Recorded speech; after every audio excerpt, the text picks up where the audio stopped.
quero aproveitar já o grupo que está aqui, né, pastor? Cante novamente essa mesma canção. Dessa vez eu vou estar filmando agora, tá? Vai para nossa rede. Vai para o Facebook, nossas redes sociais. Então, por favor, vamos louvar.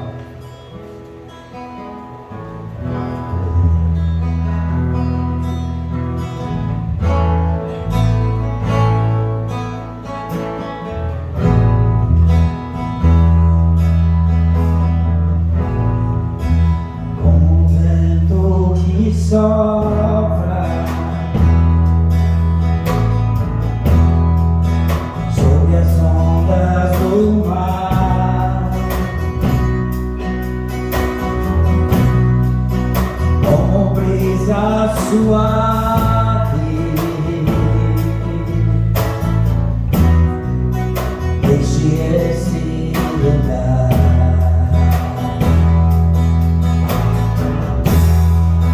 Enche o meu coração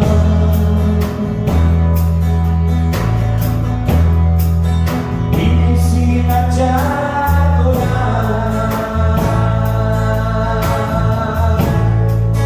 como o vento que sopra, como brisa suave, enche esse lugar.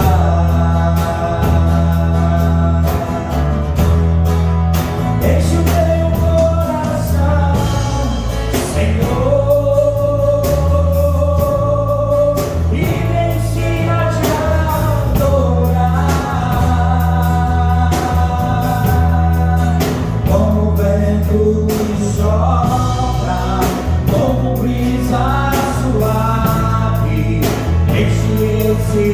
lugar, enche o meu coração, Senhor, e me ensina a te adorar, como o vento que sopra, como brisa suave.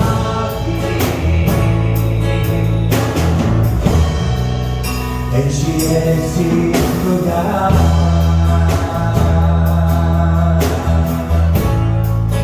enche esse lugar.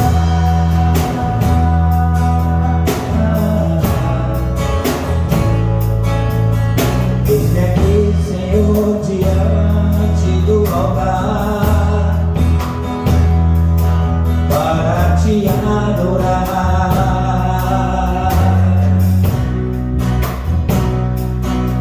Te confesso que eu sou falho e pecador, mas eu quero te adorar.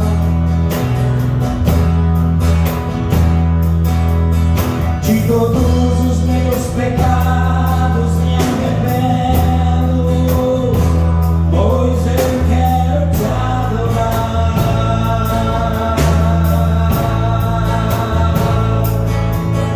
Que tua misericórdia se renove em mim, para que eu possa te adorar. Enche o meu coração, Senhor, e me ensina a te adorar, como o vento que sopra, como brisa suave, enche esse lugar.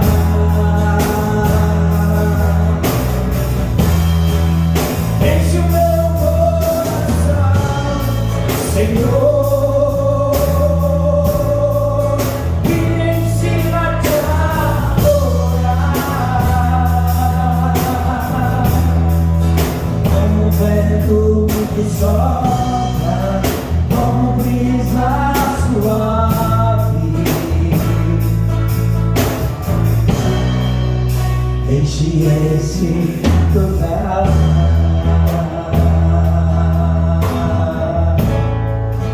Enche esse lugar.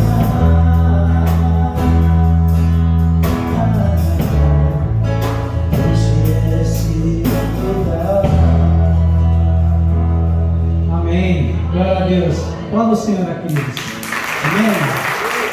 Louvado seja o nome do Senhor. Nós temos que agradecer, irmãos, por esse louvor tão lindo. Que Deus abençoe. Deus conhece o coração de vocês, a necessidade de vocês. Que Deus possa suprir toda a necessidade de vocês. Amém? Vamos ficar em pé agora, queridos. 1 Samuel, capítulo 16, versículo 7. 1 Samuel, capítulo 16, versículo 7. O Senhor, contudo, disse a Samuel: não considere a sua aparência, nem a sua altura, pois eu o rejeitei.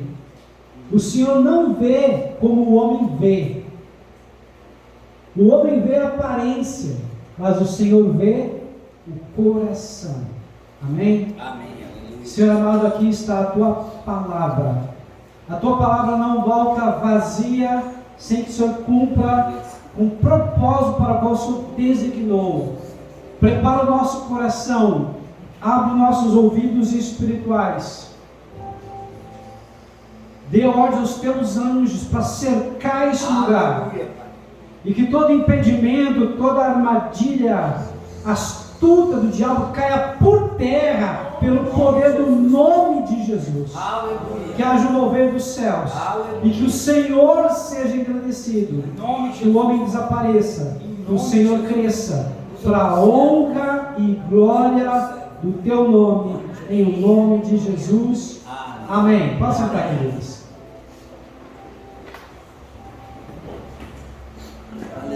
Eu estava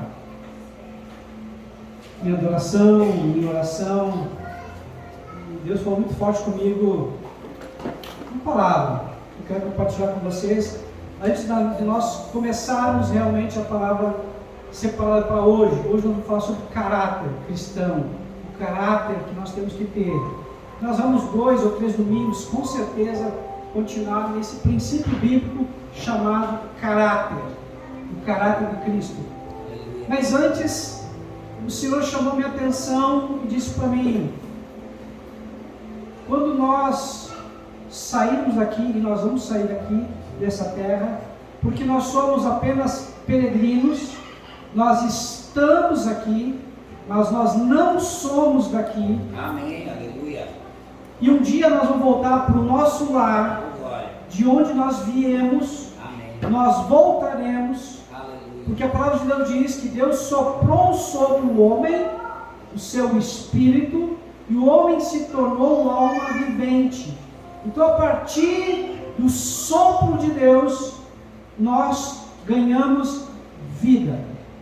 E nós somos peregrinos porque estamos nessa terra, vivemos nessa terra, nos movemos nessa terra, mas essa terra ela não nos satisfaz. E nós já falamos no domingo passado que a única coisa que pode realmente completar o vazio existencial que tem em todo ser humano é Deus. Amém. Porque o nosso espírito clama, o nosso espírito geme pela presença de Deus. Quando nós voltarmos para o nosso lar celestial, que é os céus, a Bíblia diz que nós teremos um corpo novo, nós teremos um nome novo, e algo interessante, lá não precisará ter ensino, lá não vai ter profecia, lá não vai ter revelação, lá não vai ter nada, mas uma coisa vai ter: adoração. Glória, aleluia. Amém? Amém. E a palavra de Deus diz que o Senhor colocará em nossos lábios uma nova adoração, um novo louvor. Eu não sei porque é novo. É algo que vai falar com o nosso espírito de tal maneira que nós vamos ser um, junto com o Pai, o Filho e o Espírito Santo. Ou seja, a igreja, que é a noiva do Cordeiro, que é o corpo de Cristo, e Cristo é o cabeça da igreja, nós vamos nos tornar um lá no céu, junto com o Pai, o Filho e o Espírito Santo. E onde eles estiverem, nós estaremos. e nunca mais nada vai nos separar do amor que está em Cristo Jesus. Amém. Então, eu quero falar para vocês que a adoração faz parte do cristão verdadeiro. O cristão que está unido com Cristo, ele precisa adorar. Ele precisa expressar com gratidão, com palavras, o quanto Deus é importante, o quanto Deus já fez. Isso é louvor. O quanto Deus faz e aquilo que Ele é, a adoração. Louvor, a gente é grato por tudo que Deus fez e faz e fará. E adoração é pelo que Deus é. O louvor, nós olhamos para as mãos de Deus. A adoração, nós olhamos para a face de Deus. Então, quando nós estivermos no céu, nós estaremos em plena adoração. O Evangelho de João, capítulo 4, versículo 23 diz que Deus procura verdadeiros adoradores que o adorem em espírito e em verdade. Se Deus procura verdadeiros adoradores, é porque não é fácil ser um verdadeiro adorador. Pastor, como é que eu posso ser um verdadeiro adorador? Olha para Davi. Davi tinha muitos defeitos. Muitos. Mas Davi era sincero. Aleluia. Sincero, eu já falei aqui, mas vou repetir. Sincero vem do latim, que significa sincera. Os vasos, quando eram feitos pelos oleiros, eles tinham que passar por vários testes, e um dos testes é o teste da água. Depois que ele era moldado, passava por fogo, colocavam água nele, e se porventura havia alguma rachadura, uma micro rachadura, esse vaso, para não ser colocado fora, ou não ter que voltar novamente, ser quebrado e moldado, eles botavam uma cera para lacrar, para impedir que a água vazasse do vaso, de dentro para fora. Então o vaso com cera era um vaso de menor valor, e o vaso sem cera era um vaso de alto valor. Por isso que a gente fala sincero, sem cera, sem máscaras, sem persona, sem falsidade, totalmente nu,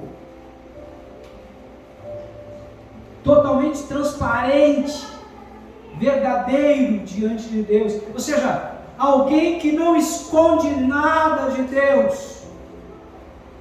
É isso que Deus quer. Esse é o adorador.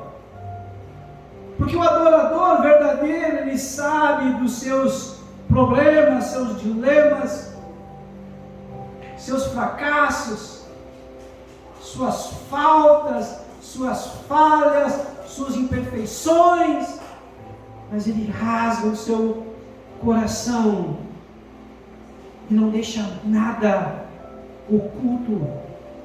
Ele abre não só a boca, mas ele abre o coração por inteiro, se coloca diante de Deus.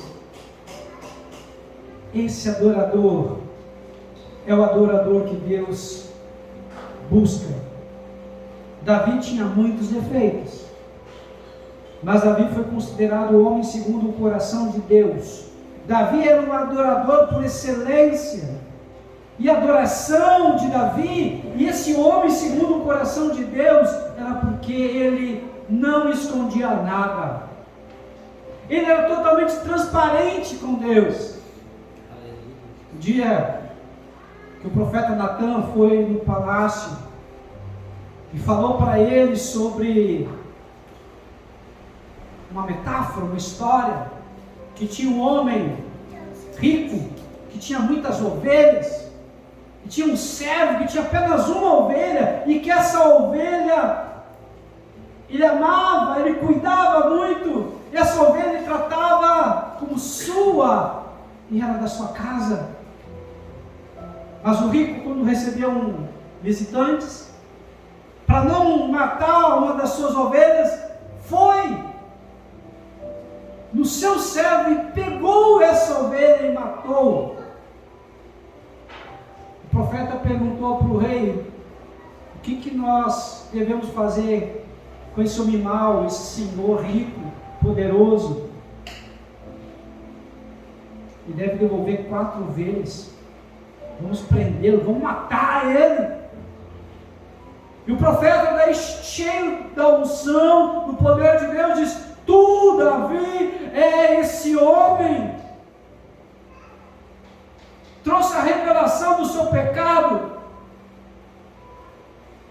Davi, tomado pelo Espírito, disse: eu errei, eu falhei. Deus falou para o profeta: tu não vai morrer, Davi, mas você vai pagar um alto preço. Estão entendendo, queridos? O adorador é aquele que tem humildade, reconhece os seus defeitos e pede a Deus todos os dias para que Deus o sustente, Deus o dê sabedoria, dê graça, para que ele possa vencer os seus gigantes interiores, as suas guerras internas. Todos nós temos guerras externas e guerras internas, como diz Paulo. Mas para vencer as guerras externas, primeiro nós temos que vencer as guerras internas. E as guerras internas são as piores. São medos, são dores, são traumas, são coisas que aconteceram no passado e a gente não quer nem lembrar, a gente foge disso, a gente não quer enfrentar, a gente não quer ver, a gente não quer lembrar daquela situação de dor, mas às vezes nós temos que passar por isso, para a gente receber a cura e a libertação. Eu lembro uma vez, num retiro, no encontro com Deus, eu estava ministrando sobre cura interior, e Deus começou a me usar e falar de situações que aconteceram no passado.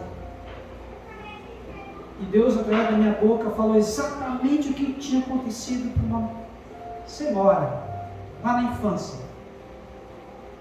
Ela tinha sido abusada, um parente.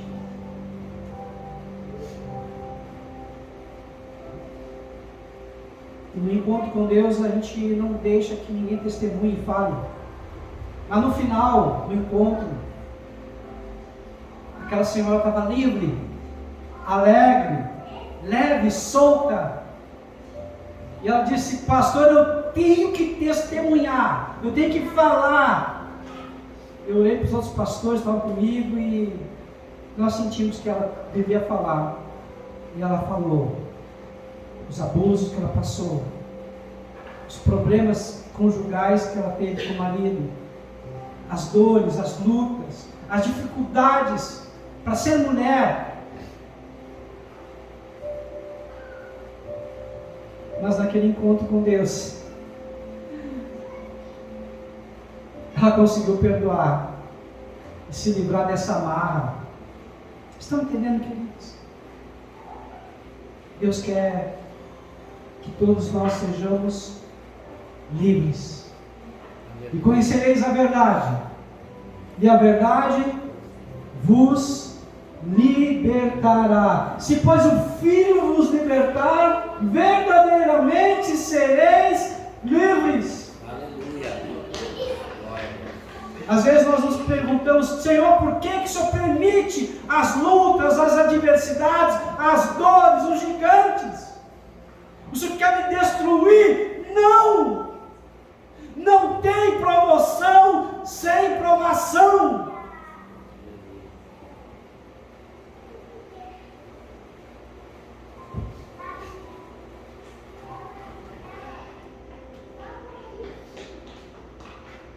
Deus quer te usar,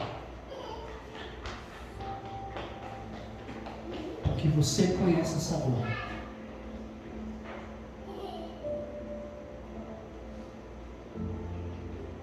Deus quer te usar,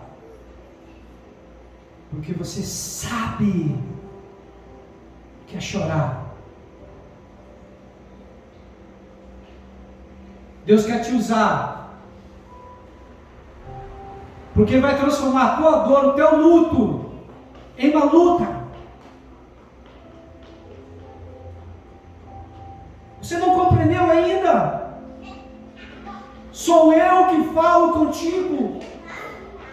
Te levanta, reage.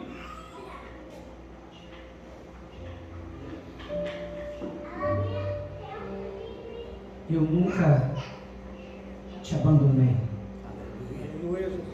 Nunca te desampararei. Eu sempre estou contigo.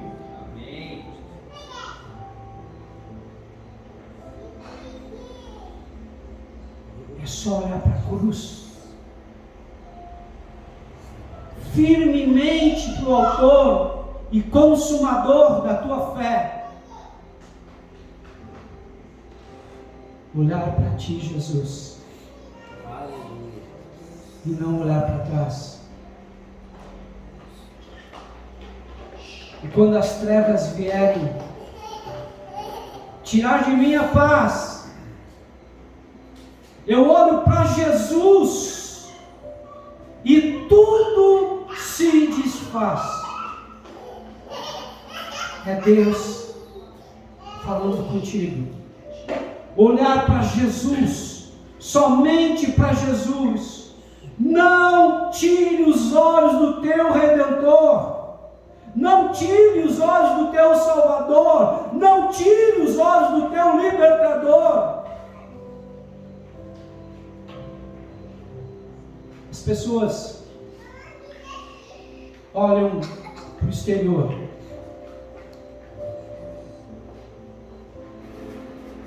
Deus vê o teu coração. Aleluia. O processo de cura já começou. Amém. Aleluia. Deus é fiel para curar. Deus é fiel para sarar. Deus é fiel para tratar. Mas saiba que Deus nunca perdeu e jamais perderá o controle sobre todas as coisas. A palavra de Deus diz: agindo eu, quem impedirá? Quem é que pode intentar contra as mãos fortes do Senhor? Ninguém pode, porque o Senhor tem um controle sobre todas as coisas. Aleluia. Deus sempre esteve no controle. Ele nunca perdeu o controle. Deus só age através de alguém. Quando primeiramente Ele age na pessoa. Deus só usa alguém para ajudar outra pessoa se primeiramente essa pessoa for curada. Curada para curar. Tratada para tratar, transformada para transformar. Quando Deus deu um sonho para Josué, ele era novo, um piá, achava que podia fazer tudo. Deus teve que levar ele para o Egito como escravo. E depois para a prisão, para ali completar a obra. Deus chamou Davi, um piá, um pastor de ovelhas.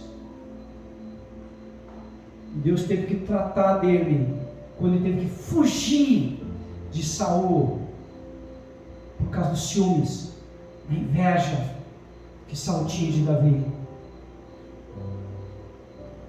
Deus chamou Moisés para ser libertador, e Moisés achou que pela força humana poderia libertar o seu povo do Egito.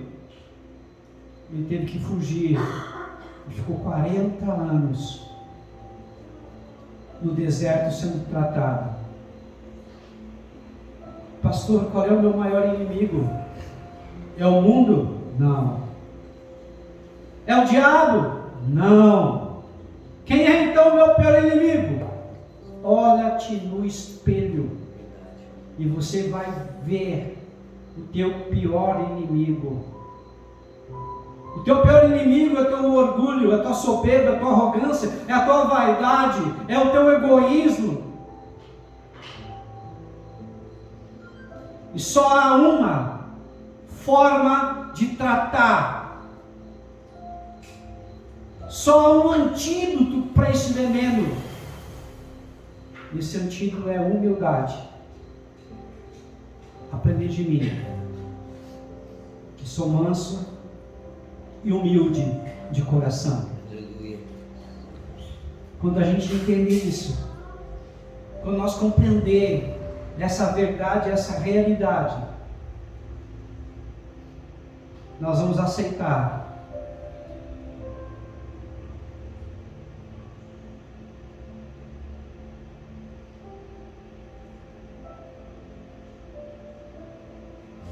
que o que aconteceu era para ter acontecido.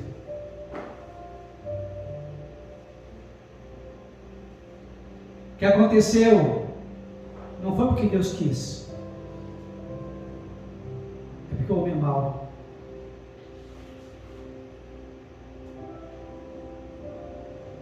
O que aconteceu? Deus quer transformar o limão, quer dizer, uma grande, saudável limonada, que é saborosa e saudável. Agora você tem que perdoar e aceitar. E virar a página. Não olhar mais para trás. Olhar para frente. A tua dor é o teu propósito. Se você esquecer de tudo que eu falei hoje, lembra disso. A tua dor é o teu propósito. A dor sinaliza, a dor indica o teu propósito.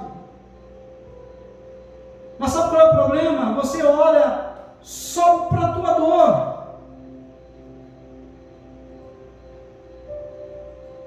Quantas pessoas estão sofrendo o mesmo que você? E elas podem e devem ser acolhidas, amadas, protegidas. E quando você compreender isso, você vai transformar a dor num propósito. E é o propósito que dá sentido à vida. Aleluia. Uma vida sem propósito não é vida. Uma vida com propósito é vida. E é vida abundante. Amém. Aleluia. João 10:10 diz: o diabo, o ladrão, vim para roubar, matar e destruir. Mas eu, o Senhor, vim para que tenham vida e a tenham em abundância. E essa vida com abundância, ela entra no momento que eu perdoo. Essa vida com abundância, ela entra no momento que eu aceito. Essa vida com abundância, ela começa a se desenvolver quando eu paro de olhar para trás e eu deixo Deus cortar as amarras, Aleluia. as cordas, as prisões. passado que não deixe, não permita eu avançar.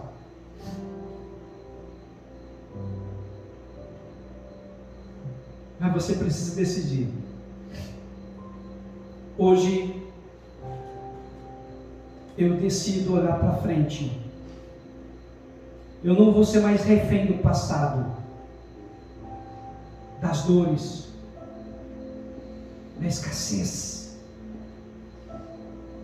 da mediocridade, da fraqueza.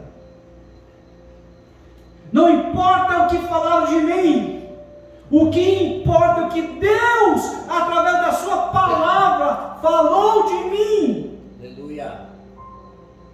Glória a Deus. O que eu sou fortalece e me capacita para fazer. E o que eu faço me capacita para ter. O mundo olha porque nós temos e as pessoas têm, mas isso não tem valor. Em Jó capítulo 1, Deus reúne todos os anjos dos céus, e lá estava o diabo. E Deus diz para o diabo: tu viste o meu servo Jó, homem íntegro, homem fiel, um homem de caráter, um homem que me adora. Deus não disse para o diabo: tu viste o meu servo fiel, viu quantas ovelhas ele tem, quantos camelos ele tem? Não. Deus mostrou e Deus se importa, não é o que a pessoa tem e nem o que a pessoa faz. Deus se importa com o que a pessoa é. Glória a Deus. Identidade.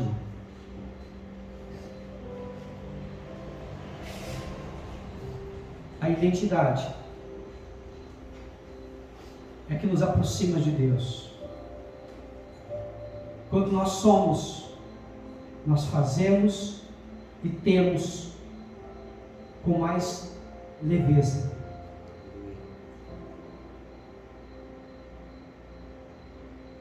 Quando nós não somos, podemos até fazer e ter, mas vai ser com dureza. Vai ser pesado. Vamos pagar um alto preço por isso. Quando nós compreendemos que o que nós somos verdadeiramente nos dá o direito de fazer e ter, porque isso é um caminho natural. Amém?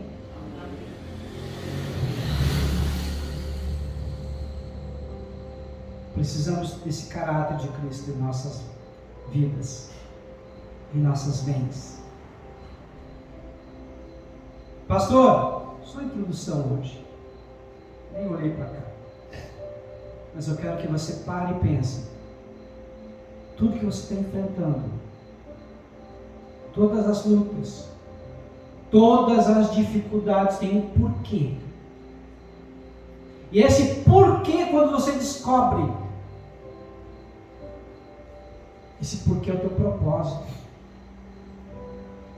Esse porquê é o que você vai ter que dar prioridade. Esse porquê você vai trabalhar de tal maneira que vai ser leve, não vai ser mais pesado. Está entendendo? Talvez você esteja fazendo e seja pesado,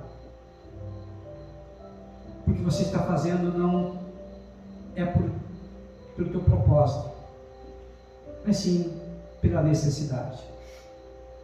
Troca a necessidade por propósito. Eu estou falando em propósito, não proposta. Deus é um Deus de propósito. A nossa vida tem que ter propósito. Enquanto nós estamos centrados na vontade de Deus, a nossa vida ela flui de uma forma equilibrada, saudável e leve, como tem que ser. Amém? Amém. Vamos ficar em pé, queridos. Hoje nós temos a Santa Ceia, em um momento especial.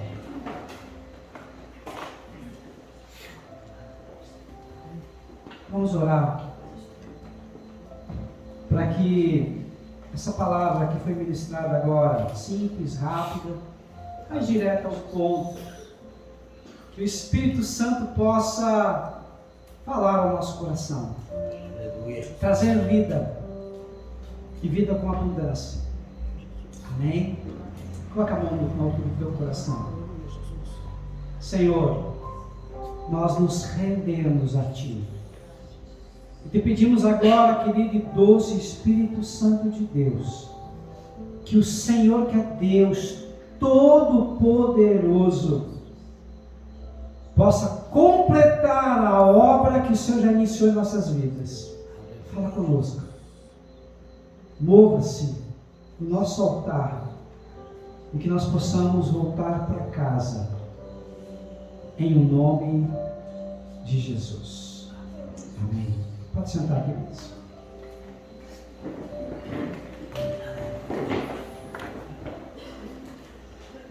Há uma história, melhor, há uma história, porque história é verdadeira, e história não é. Há uma história que é um mito grego, chamado Ulisses. Quem já ouviu falar de Ulisses, a Guerra de Troia? Muito interessante essa história. Ulisses era casado com uma mulher, Penélope, se não me falha a memória. Amava, mas ele gostava de guerra, ele gostava de ação, gostava de aventura. E ele foi para Troia, e lá foi o grande herói, ganhou a guerra, estava para voltar, só que para voltar, ele acabou cometendo um erro e feriu um gigante, que era filho de Poseidon. E lá ele ficou amaldiçoado por Poseidon e não podia voltar. E Poseidon era o deus dos mares e não deixava ele voltar para casa. E ele tentava de todas as formas chegar até a sua casa. E ele enfrentou um monte de provações. E a última das provações era um local que tinha muitas sereias. E naquele local, os marujos acabavam sendo enfeitiçados pelo canto das sereias. Ulisses era forte, destemido, corajoso, mas ele queria muito chegar na sua casa. E ele, além da força, ele era muito sábio, muito inteligente. E ele pediu para os seus marinheiros atar ele no mastro central do navio, e que fosse atado com nós fortes, que jamais ele pudesse ser desvencilhado daqueles nós. E o pessoal diz: mas Ulisses, você é o nosso comandante, como é que... Não, faça isso. Eles ataram Ulisses. Eles passaram pela ilha onde tinha sereias, e elas cantaram. E muitos marujos ficaram enfeitiçados com o canto dessa sereia e acabaram se jogando no mar e morreram. Porque Ulisses estava amarrado no mastro central do navio e ele não morreu. Passou um tempo e ele conseguiu chegar à sua casa, são e salvo. Pastor, por que a gente está falando isso? A viagem de Ulisses é a nossa viagem aqui nessa terra. Nós temos saudade do nosso lar. Temos saudade dos céus. Nós viemos dos céus e nós queremos voltar para o céu. Então dentro de nós é esse vazio. Nós somos, na verdade, os verdadeiros ETs. O ET no filme aponta para o céu e diz: minha casa. Então quando nós estamos nessa terra, olhando para os céus, podemos apontar e dizer: minha casa. Só que para chegar na sua casa, ele teve que enfrentar uma jornada de muitos desafios, muitas lutas e muitos perigos. Se não fosse tão fácil, qualquer um poderia conseguir. Mas a palavra de Deus diz que os céus é para os valentes, para os corajosos. Amém? Só aqueles que persistirem até o fim, esses serão salvos. Aleluia. Amém? Amém. Então os fracos não vão herdar os céus. Só os corajosos. A minha oração hoje, para mim e para você, que você seja corajoso, corajosa, para persistir, perseverar até o fim. Glória a Deus. Porque a Bíblia diz: aquele que perseverar até o fim, esse será salvo.